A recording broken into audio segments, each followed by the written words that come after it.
Bismillahirrahmanirrahim. Assalamualaikum warahmatullahi wabarakatuh. Yang terhormat Kepala Biro Organisasi dan SDM Kemendikti Sains dan Teknologi dan sekaligus PLT LL Dikti Wilayah 6 Jawa Tengah, Ketua Pembina, Ketua Pengurus, Ketua Pengawas Yayasan Pembina Pendidikan 17 Agustus 1945 Semarang beserta jajarannya, Ketua dan Sekretaris beserta anggota Senat Universitas 17 Agustus 1945 untuk Semarang, Rektor dan para Wakil Rektor Universitas 17 Agustus 1945 untuk Semarang, pimpinan perguruan tinggi negeri dan swasta yang hadir, Dekan, Wakil Dekan, Ketua dan Sekretaris di lingkungan Universitas 17 Agustus 1945 untuk Semarang, Guru Besar Universitas 17 Agustus 1945 untuk Semarang, dan guru besar tamu yang hadir pada acara ini, para dosen di lingkungan Universitas 17 Agustus 1945 untuk Semarang, tenaga pendidikan di lingkungan Universitas 17 Agustus 1945 untuk Semarang, semua tamu undangan, sahabat, dan seluruh keluarga yang berbahagia yang hadir secara daring dan luring.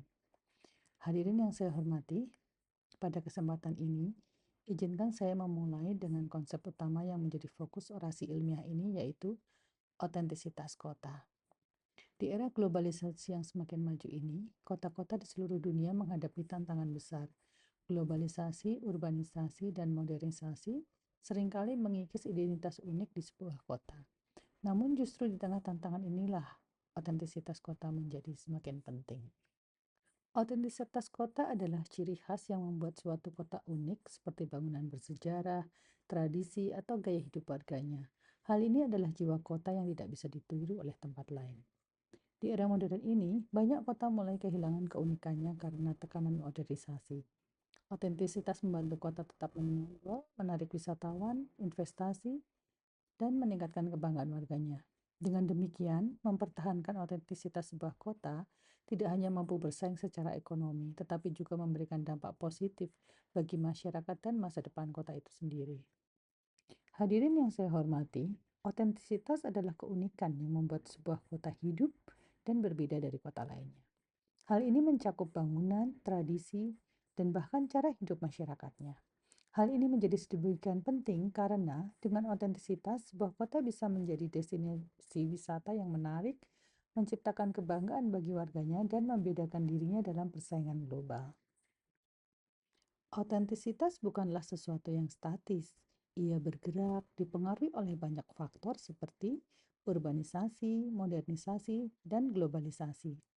Otentisitas selalu bergerak, dipengaruhi oleh perkembangan zaman, teknologi, dan kebutuhan masyarakat. Ia tidak bisa dibiarkan diam, tetapi harus beradaptasi. Otentisitas bukan sekedar menjaga masa lalu, tetapi bagaimana kita menggunakannya sebagai dasar untuk inovasi masa depan. Ini adalah proses berkelanjutan yang membutuhkan keseimbangan antara pelestarian dan perubahan. Mengapa otentisitas meningkatkan daya saing kota? Pertama, wisatawan mencari pengalaman unik yang hanya bisa ditemukan di tempat tertentu. Yang kedua, kota yang memiliki identitas otentik menciptakan kebanggaan bagi penduduknya. Kebanggaan ini memperkuat kohesi sosial dan menciptakan lingkungan yang kondusif untuk inovasi. Yang ketiga, otentisitas memberikan sinyal stabilitas dan kepercayaan yang menjadi faktor penting bagi para investor. Namun, otentisitas bukan hanya tentang masa lalu, ia juga adalah aset strategis untuk masa depan. Kota yang mampu memanfaatkan otentisitasnya dapat merancang pembangunan yang relevan dengan kebutuhan modern.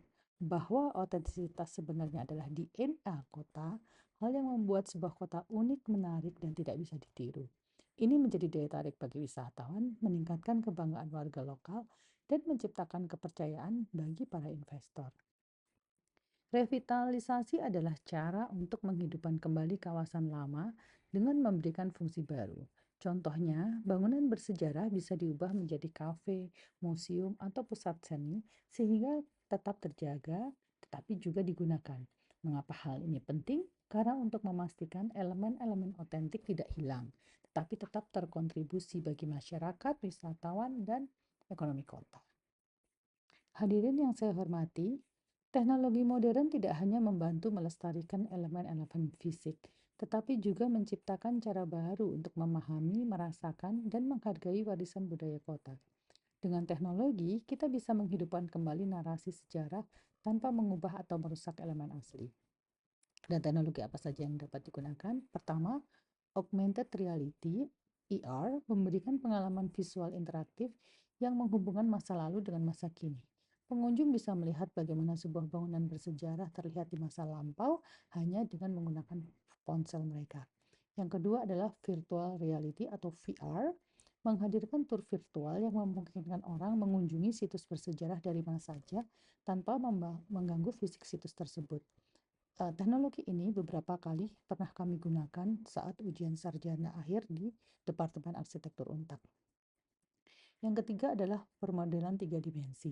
Digunakan untuk merekonstruksi bangunan atau kawasan bersejarah secara digital, baik untuk penelitian, promosi wisata, atau perencanaan restorasi.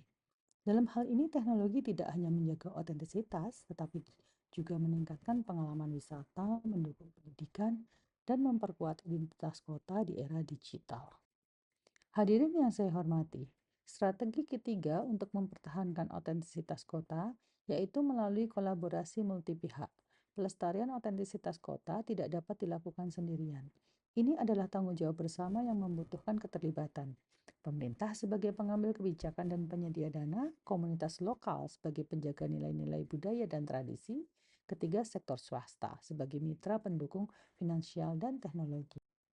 Hadirin yang saya hormati, ruang publik adalah tempat di mana masyarakat bertemu, berinteraksi, dan merasakan keunikan kota mereka. Ruang publik yang dirancang untuk mencerminkan karakter lokal dapat menjadi simbol identitas kota, menarik wisatawan, dan memperkuat rasa bangga masyarakat terhadap kotanya. Menonjolkan keunikan lokal melalui ruang publik tidak hanya menjaga otentisitas, tetapi juga menciptakan ruang inklusif yang mendukung kohesi sosial dan memperkuat daya tarik kota. Ruang publik adalah wajah kota yang dapat memperlihatkan karakter dan jiwa masyarakatnya. Hadirin yang saya hormati, beberapa subteori pengembangan yang mendukung pengembangan otentisitas dalam perencanaan dan pembangunan kota yang telah penulis kembangkan sejak lulus program doktor tahun 2018 adalah sebagai berikut. Anatomy of Place Branding di tahun 2018, di mana berisi kota membangun identitasnya melalui budaya lokal, komunitas, dan warisan. Solo studi kasusnya menonjolkan batik dan seni dengan tagline Spirit of Java. Berikutnya adalah Butterfly Mamoli Theory, evolusi tempat melalui tahap fisik, cultural, dan ideologis kota. Kota Lama Semarang berkembang dari kawasan kolonial menjadi pusat kreatif. Yang berikutnya, The Etalase of City Authenticity 2020 sampai 2022 berisi otentisitas terbentuk dari narasi komunal, tradisi, dan aristokrasi warisan kerajaan. Cirebon sebagai studi kasus mengangkat batik dan keraton dalam identitasnya. Kemudian yang terbaru adalah Vernacular Branding tahun 2023, arsitektur tradisional sebagai identitas kota dengan pelestarian budaya dan adaptasi modern. Desa Trusmi Cirebon sebagai studi kasus memadukan tradisi batik dengan ekonomi kreatif serta kampung Kajang Sulawesi yang berkonsep arsitektur hijau tradisional. Teori-teori ini memberikan kerangka kerja yang membantu kita memahami bagaimana otentisitas dapat dilestarikan dan dimanfaatkan sebagai aset strategis. Hadirin yang saya hormati, izinkan saya mengajak, mari kita bersama menjaga otentisitas sebagai identitas dan kekuatan daya saing tempat tinggal kita dan kota kita. Pada kesempatan ini, izinkan kami mengucapkan terima kasih kepada semua pihak, khususnya 1. Profesor Satrio Sumantri Brojonegoro, Menteri Pendidikan Tinggi, Sains dan Teknologi Republik Indonesia. 2. Dr. Bimo Widyo Andoko, PLT Kepala Biro Organisasi dan SDM Sekretariat Jenderal Kementerian Pendidikan Tinggi, Sains dan Teknologi, sekaligus Kepala Lembaga Layanan Pendidikan Tinggi LL Dikti Wilayah 6. 3. Profesor Sasin Torini sebagai Ketua Pembina beserta jajaran pembina, pengurus, dan pengawas Yayasan Pembina Pendidikan 17 Agustus 1945 Semarang. Profesor Dr. Dr. Andes Suparno MSI, Rektor Universitas 17 Agustus 1945 beserta para wakil rektor, Prof. Emiliana, Dr. Andagiah Yuliati, Prof. Retno Mawarini, dan Bapak Harsoyo. 5. Pimpinan perguruan tinggi mitra nasional maupun internasional yang hadir baik secara fisik maupun virtual saat ini, khususnya Utara Malaysia, TTCLC US, Singapore, Istanbul Kent University, Turki. Thank you for the kind congratulations and beautiful flowers.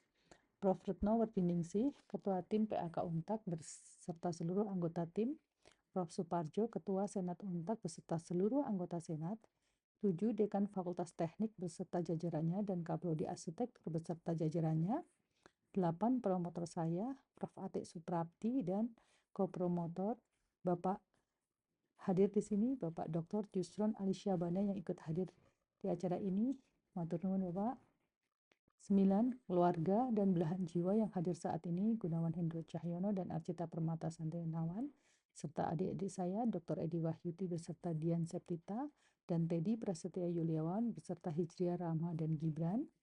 10. Hadirin sekalian yang tidak bisa saya sebutkan satu persatu, para rekan prodi arsitektur, rekan-rekan riset Untak, para alumni, para mahasiswa perwalian, serta para mahasiswa internasional yang ikut hadir saat ini, para rekan-rekan panitia, perkenankan saya mengucapkan terima kasih. Salam hormat, penuh syukur dan semangat untuk terus melangkah. Wassalamualaikum warahmatullahi wabarakatuh.